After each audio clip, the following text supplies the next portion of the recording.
My name is Eric. You're watching a Joecast, and this is my story. You're all going to die down here.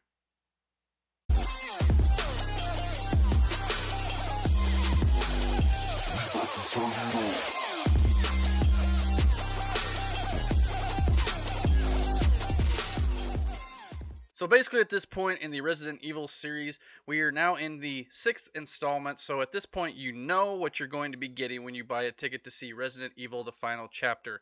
Alice has now come to the final final chapter in her story. But yeah, this film is a lot more of the same that we have seen from the previous five films. There's a lot of pointless shoot 'em up zombies and just monsters just jumping out of nowhere, jump scares galore.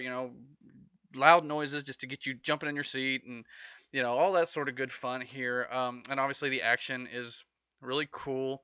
My biggest complaint about this film is during the action sequences. There are a ton, and I mean a lot, of edits and jump cuts. Like literally in all the action sequences, it's jump, jump, jump, jump, jump, and when I do it that quick, I'm not exaggerating. That is how fast the camera constantly changes during the fight choreography. It's really hard to keep track of what is going on in this. The fight scenes in this film is just like, I mean, you can kind of tell what's going on, and it's done in a way where you can enjoy it, but at the same time, there was a point in this film it really took me out of it because I was sitting there just going, oh my gosh, are they really jumping this fast in all these fight sequences here? It's just like it really hurt your eyes just to try to figure out what was going on in the sequence. And so for that alone, it really hurt the score for me because there is a lot of action in this film. And the one thing, movies in general, a lot of times they do all these jump cuts and things like that, or they zoom the camera in on the action so you really can't see what is happening during the fights. And that's something I think that really needs to change. When you pull back a little bit, granted, it can expose the fight a bit when you're doing stunts and things like that, but you have to do it in a way where it's a nice balance between the two to where you can actually enjoy the fights that's going on screen. Uh, but that notwithstanding, I do feel like this is an entertaining film. I did enjoy myself, and I had a good time. And the thing that really worked for me the most in this film is the ending to this whole Resident Evil story. I thought for those of you out there who have been with the Resident Evil franchise from the very beginning, back in 2002, this film did a very good job of tying things together and rewarding you for your patience through all these films that they've done here. And I feel like that you will enjoy the ending and the explanation of Alice and where she comes from and how the Umbrella Corporation went about what they did to start this whole T virus outbreak and why they did what they did and things like that. And I'm not going to ruin all that here because this is a non-spoiler review. But yeah, I just thought it was a nice payoff to the long, whether it be anticipated or not by fans, because I know this series is not beloved by most video gamers, especially who played the games. But I always considered the Resident Evil films a guilty pleasure film. But the way it was paid off and the way they kind of tied Alice's story up, I really enjoyed that. So for that alone, I really want to give this film a good rating here.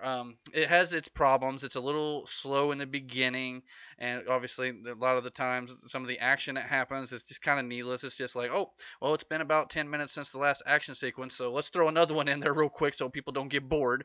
And that's kind of just the way it happened here, and it's kind of got an underworld, feel to it, and it's kind of along the same lines of those films, and yeah, there's nothing new or spectacular here. Now, I did feel like the ending, with the fight sequence and the ending as well, was probably the best of the film and one of the better ones in the series, I thought. So, that like just for a final film, supposedly in this series, I thought they did a great job of tying things together. I mean, some of the actors from the other films did not come back for this film. That kind of bugged me a little bit too. And there was even one character that I felt like they really didn't tie up the story of.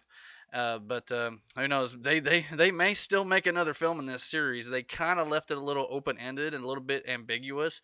But I feel like if this is the last one, and I sure hope it is, because I think they tied it up well enough to give it a proper send off here. And if maybe they want to reboot later down the line, I'm all for that too. But for now, I think this film was entertaining enough for those who are fans of the series who will like this film. But if you don't like the Resident Evil films up to this point, you might as well not waste your time because it's not going to change your mind now.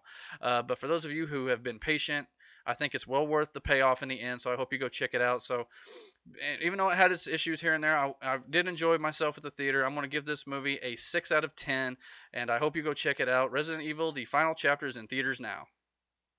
Well, that'll just about do it for me, everybody. Thank you for watching this video, and if you like what you saw here, please comment and like this video. And you can also subscribe to the Jailcast on YouTube by searching for Jailcast there. You can also find links in the description of this video for my Facebook and Twitter, or you can go to facebook.com/Jailcast, or you can find me on Twitter @EricJail. So until next time, thank you for watching. God bless.